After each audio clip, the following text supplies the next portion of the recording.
So let's get to it. You're listening to Potty Mouth Radio, the home of movies, music, television, and comedy. We watch TV. We watch TV.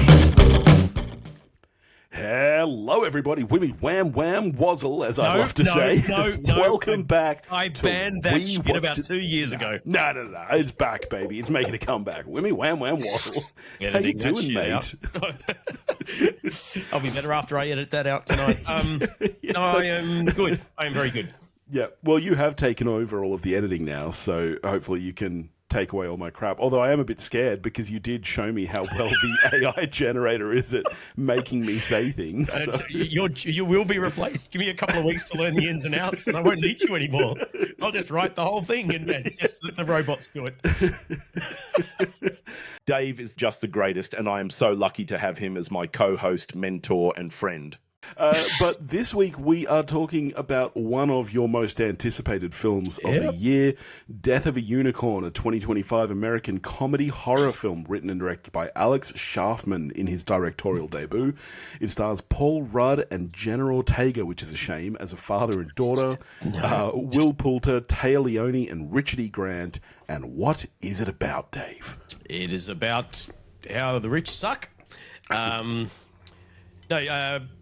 Paul Rudd and Jenna Ortega, who plays his daughter, are on their way out to visit the rich person compound inhabited by the odious Odell fucking Leopold, played by Richard E. Grant, who is their head of a pharmaceutical plus other nefarious business conglomerate. Yes.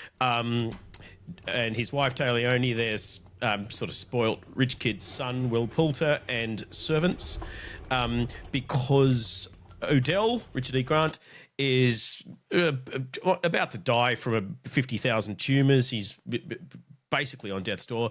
And Paul Rudd, who has been, I think he's a VP in the company, but he has been in a very small, unimportant kind of PR arm of the organisation, and he is being considered to take a big step up and be kind of the interface between the family and shareholders and public, etc., after Odell, the patriarch, has passed on.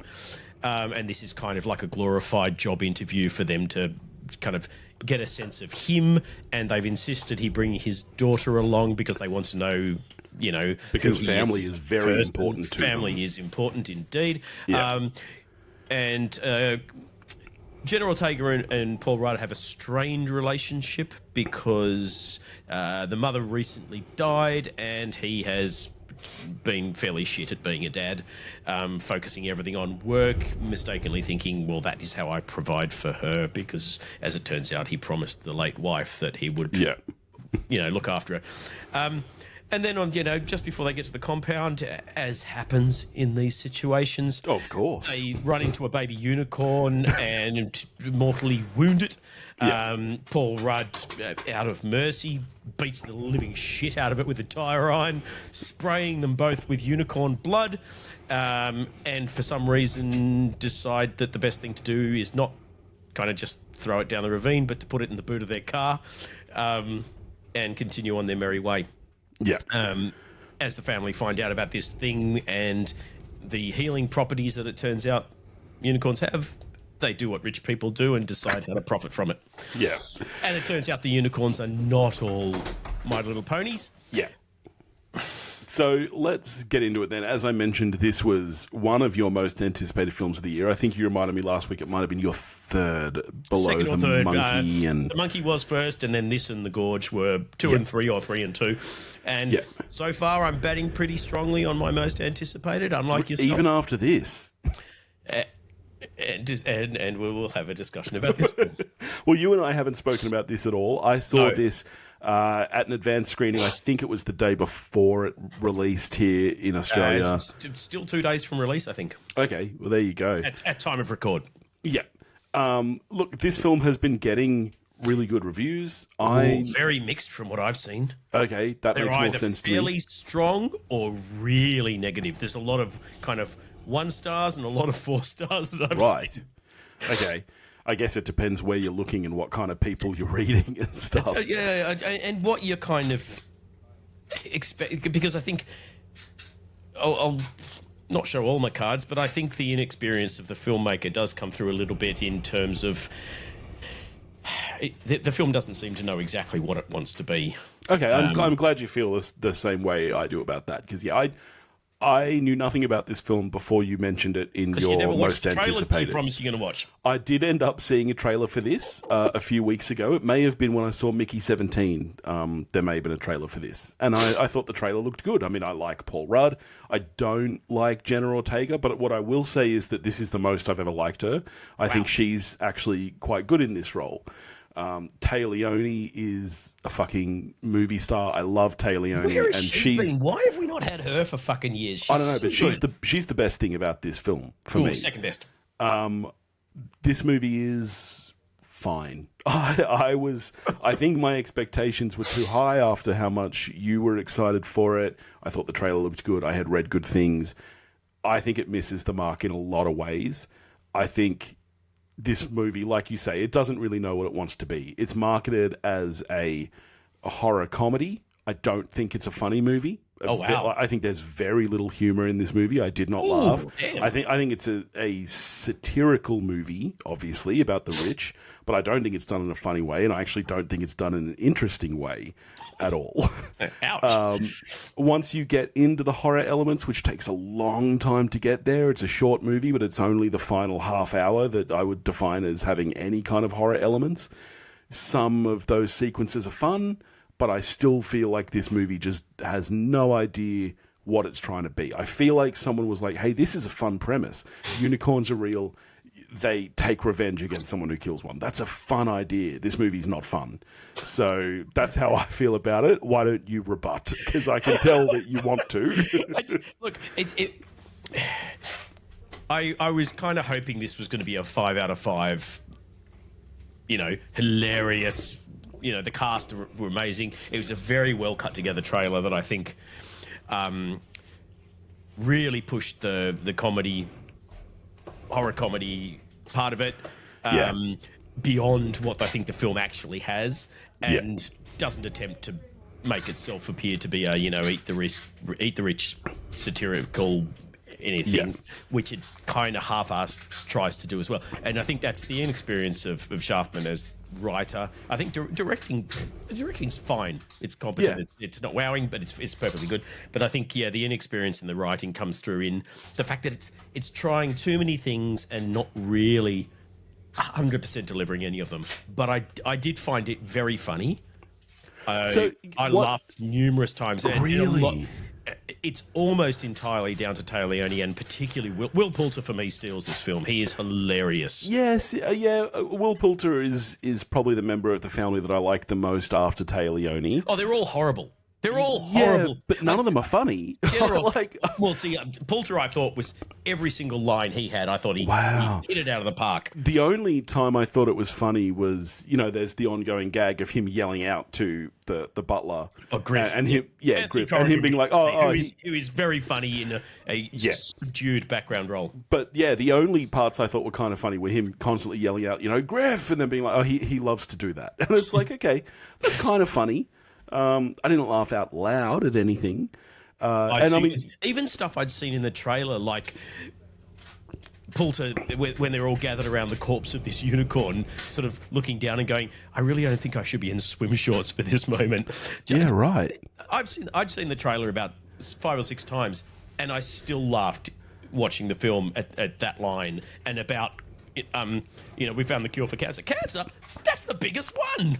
Yeah. I think... He is an underappreciated master of comic timing, I think. Will Poulter. I think I'm still waiting for him to kind of be elevated to along.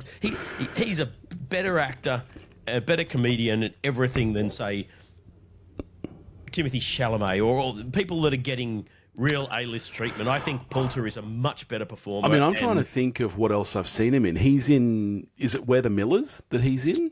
I think so, although I haven't seen that. He was in the Maze Runner films and was good in those. He's been in a lot.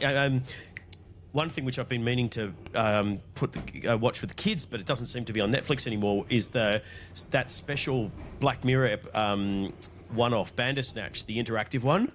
Well, they took that off Netflix. It doesn't appear to be watchable. Wow, because I can't imagine that would even have a physical release based on the way that Well, that works. It's unless our Netflix was playing up. We went to watch it and couldn't. But he's the kind of second lead in right. that. Yeah.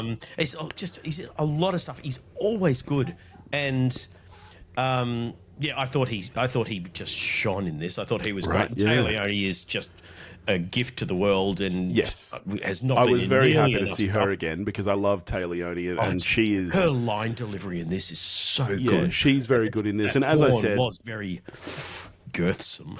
and as I said, this is absolutely the most I've liked Jenna Ortega in a role. This is I think she's good. I've never seen her where I haven't thought she was good, but I think. So you didn't see Beetlejuice? Oh, fuck yes. I see. I'm mistaken. I thought we did that on the show, but we can't have. See, you've already forgotten that I'm going to go in and re-edit your voice with the AI to say, and of course she was fabulous in Beetlejuice, best film of the year. No, I thought Jenna Ortega was fine, but I think her character was just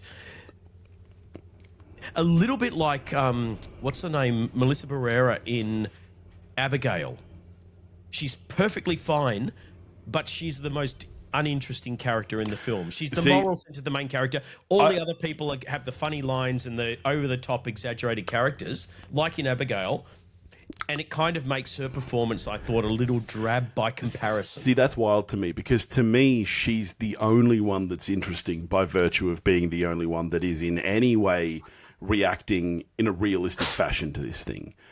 Like, there are ways to do those over-the-top rich people characters. I think of Arrested Development, for example, which is one of the best written shows of all time. Those characters are so much funnier than the rich family in this, and they're more interesting because they are still real people. Like, they're not just complete caricatures. Whereas, I don't know, I didn't find any of the characters interesting in this except for Jenna Ortega, and she's the only one who is actually reacting to this how somebody would. Like, Paul Rudd's character is a mess in this. Paul Rudd is the weakest link in this film. The screenplay for his character is awful. Like, he has no consistency at all in his values, in his behaviors. For 3/4 of the film, he's weak, spineless, stupid. It's his kind of little redemption at the end was the thing, the more than anything that didn't kind of ring true in this over-the-top film where nothing really rings true. But I found the sort of attempted heart of the film, and it comes back to that sort of not really achieving any of the genres that it was kind of going for completely. The father-daughter relationship, which is intended to be the heart of this film, doesn't work because for 3/4, if not more of the film, you can't stand him. Yep. And while I think the chemistry between them does kind of work a little bit right at the end, it's literally 5 minutes at the end of the film. And it's almost like he didn't know how to end this film because the ending is very odd. You've got kind of him unexpectedly being stabbed, and I thought, oh my God, they're going to kill him off. That's a bold choice. I didn't see that coming. I'm not sure I like it, but at least it's unexpected. Yeah. And then there's this kind of Deus Ex Machina magical redemption weird moment where all of the nice people that have been killed, including the baby unicorn, all come back to life. Yeah. And then you've got a weird thing where the unicorns appear to kill some policemen at the end, which obviously Jenna Ortega and her dad are going to be blamed for. Yeah. I mean, let me ask, how did you find the horror elements in the film, which, as I said, really it's the final half hour? No, 'cause it's not horror. This is Jurassic Park with a bit of gore. See, really. I would go to Gremlins more than anything. Like, this film reminded me of Gremlins. I mean, there are literally whole scenes lifted from Jurassic Park and it's not hidden. I'm sure it's it's an homage. Yeah. But there are direct references to Jurassic Park all through that midsection, and a little bit to Alien as well, which I'm assuming is why they call the daughter Ridley. Yeah. They were the bits I enjoyed probably the most, is being chased by unicorns through the house, over the top gore, and some of it is really over the top. Poor old Taylor, he gets a hilarious send off in this. That was the shit I enjoyed the most. Her and Poulter in particular both had really fun deaths. Yeah, I really wish we'd gotten to that stuff earlier. Like I think that you could have started that whole horror segment with an hour left to go of this film. There is way too much fat at the head of this film, especially for a short movie. This movie's like an hour 40, including the credits. Honestly, this movie could have been... This is a short film. This should have been a short film, in my opinion. 88 minutes or something is kind of where this should have been. And to be honest, I thought that's what it was. I'm surprised to hear you say it was more like an hour 40, because while on one hand, I think, yes, it did drag through the first half a bit, overall, the film felt quite tight, because once things get going, they go very quickly and they don't really let up until the end. Yeah.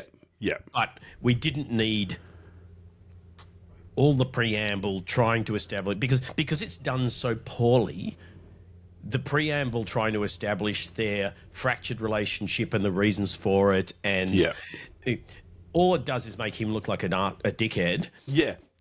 And it doesn't really establish... You could establish the state of their relationship in 5 minutes. They covered it in the first 5 minutes in the car. You didn't need to have reinforce it over and over again in these kind of drawn out conversations with the family, where she doesn't want to be there. It's clear she doesn't. That went on, and we didn't need 20 minutes of her researching one tapestry on the internet. Yeah. Christ, that was the bit that dragged for me, is the number of times we returned to that friggin' tapestry. Everyone knows unicorns, virgin. You don't even need the tapestry bit.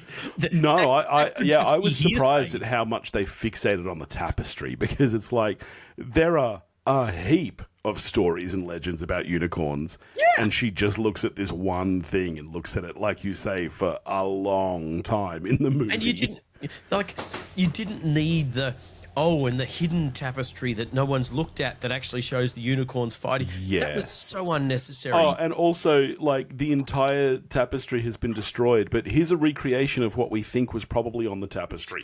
Fucking what? What? What a fucking joke. Based on what? Yeah.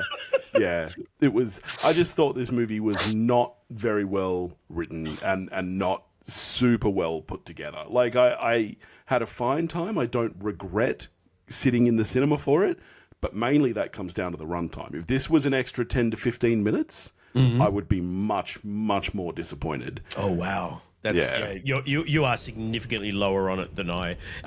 Admittedly, I've not yet seen things that I'm expecting to really like Mickey 17, like Black Bag, that's the thing. I guess Mickey 17 shares a lot of similar themes to this. Mickey 17, it's very much got a lot of humor about Eat the Rich.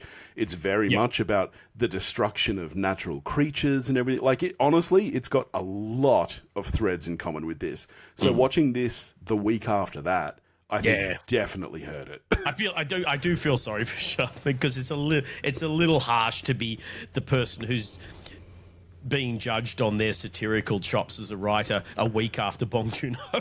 Yeah. But at this point in time, this is probably in my top 10 of the year. Oh, wow. Purely off the, top of the dome, but... Interesting, yeah. Yeah. I mean, it's not going to make my bottom 10, but nowhere near the top for me. I enjoyed it. Even the bits where it was dragging, because I really like Jenna Ortega and I really like Paul Rudd. Even though I was sitting there going, "Oh shit, the writing on this is a bit, crap." I enjoy them enough just being on screen that I could get through that sort of 20-minute drawn out, slightly tedious preamble before the action starts. And then once the action started, I thoroughly enjoyed my time with this. So I guess one final thing for us to talk about is the visual effects. I was going to say, what did you think of... Obviously, there are a lot of them. Like, this is not a in big this film. budget film, despite the cast, I don't think. Yeah, actually, you know what? I'm going to look up the budget because First time writer-director. I'm going to say 30 mil. But yeah, I'd be around there. 15, actually. So, yes, it's a very low-budget film. I think it looks bloody good for 15 mil. Yeah, I mean, I do think you can tell it's a low-budget film. I think it's interesting for such a low-budget film to rely on so many effects. You know, like a horror is famously a low-budget genre because you can do a lot without... it surprises me that they would do this low budget when it involves so much CGI. I think what I do like about it and where I think the CGI really works is that they did not try to go hyper-realistic with it. Like, that baby unicorn is a goofy-looking motherfucker. Like, it doesn't actually look like a horse. It deliberately looks kind of small and cute to throw you off before you see Mama and Papa. It's got a kind of weird face with weird facial expressions and stuff. I think the smartest thing they did was Twilight by not... Sparkle from My Little Pony. Yeah. I think that's the smartest thing they did was not trying to make it look like a real horse with a unicorn horn. Like, it's kind of its own... I like where they went with the design of the adults, particularly the stallion, which is kind of the biggest and scariest of them, and it's got like retractable talons on the back of its hooves. The horn is all kind of fucked up and barbed, and it's obviously you've got they lean into the kind of not cheesiness, but I like the fact that you've got a big close up of the adult unicorn's head next to General Ortega, and it's clearly a giant practical puppet. Yeah. They've got the tongue flopping around and stuff. They're leaning into that kind of almost 80s, not early 90s monster movie where it is all kind of practical puppetry. Yeah. And I love those elements of it. Yeah. But I wish there was more. I wish there was more puppetry and, you know, maybe honestly even like stop motion. Like I would have this is a, you know, this should be a campy, gory movie. Like this should be really camp and over the top. Like, yeah, they should be puppets the whole time, like Gremlins. But yeah, that's just my opinion. Budget probably wouldn't have covered that. Well, yeah, that would have been more expensive than CG, and that's exactly what I mean. I just don't think that this story was a decent choice for such a low budget. I think there are some clever choices. I mean, again, it's the homages to specifically Jurassic Park and Alien, but the scenes where they've put that kind of ET plastic tunnel thing, you know, in there so that they can have everything in silhouette for a huge chunk of that movie. Yeah, and actually like that scene was quite effective. Clever. That scene was quite effective. The first kill from the big unicorn, where it's just horned through the side of that tunnel, killing the doctor, and then you just see its kind of silhouette shot through the hole in his body, and that was pretty cool in there. And I mean, Taya Leone's death. That's up there with the pawn shop owner in The Monkey, where he gets the arrow and then it retracts. Yeah, but see, I guess that's the other thing. In this. This movie is coming off the back of both Mickey 17 and The Monkey, which I think was a lot more fun in its kind of brand of horror comedy and gore. I mean, both are in my top 10 of the year so far. Monkey higher, just in terms of the overall filmmaking is, you know, you've got a higher level of experience behind the camera there, obviously. But I laughed more in this than in The Monkey. Wow, because I was laughing the whole way through The Monkey. I laughed actually out loud. Yeah. But not out loud. It was more kind of, yeah, that's my kind of shit sort of laughing, rather than... I wasn't laughing at lines as much as I was laughing at scenes in The Monkey. Yeah. Whereas in this, I was laughing at dialogue, and specifically dialogue delivery by Taya Leone and Will Poulter. So just final thing, just confirming, because I was just looking at the cinema website to see what we're doing next week. And yeah, runtime for this is an hour 47, which I think is a good 20 to 25 minutes too long, and I felt it big time. It's too long. Yeah, you could have trimmed a fair bit from the front end. Yeah. But that said, I think first-time writer-director. It's, for me anyway, still an impressive solid piece of work. And I would be interested to see what Sharpman is going to do next. So how are you scoring this one out of 10? Oh, look, I'm a 7. Wow. You're going to think I'm being really harsh, but I'm always somewhere... think you're being really harsh. You're a miserable bastard. I'm somewhere between a 4 and a 5. Well, I honestly am not certain if it passes for me or not. Wow. It's definitely no higher than a 5, but I don't know if it's as low as a 4, so I'm just going to stick with a 5 and say it's entirely middle of the road. Jesus Christ. My advice is I don't think people need to rush out and see this. Even if you're a big fan of horror comedy, I don't think this hits the mark, so sorry, Dave. I would counter that by saying that this is actually a lot of fun, even if it is imperfect and a little bit long. I think there's more than enough laughs and cool kills and things that warrant, given what else is at the cinemas at the moment. Yeah. If you don't mind a bit of cool over the top gore, this is I reckon it's a lot of fun. All right. Well, speaking of what's at the cinemas at the moment, what should we get to next week? The only thing I can see that comes out next week is The Amateur with Rami Malek and Lawrence Fishburne, which I am actually kind of curious about. I'm keen. I'm not the biggest Rami Malek fan, despite Me neither. the fact that Mr. Robot was outstanding. I was famously thought that Bohemian Rhapsody was a wildly overrated piece of crap. No fault of Dexter Fletcher. But for what I've seen of The Amateur, it actually looks more akin to Mr. Robot than Bohemian Rhapsody, so I'm kind of keen. Yeah, I'm curious to see it. So let's say that's what we're getting to next week. Sure, why not? In the meantime, if you want to get in touch with us, you can do that at pottymouthradio.com or pottymouthradio@gmail.com. You can go and join the Facebook listener community, and link is in the show notes, and we'll catch you next week. We will indeed.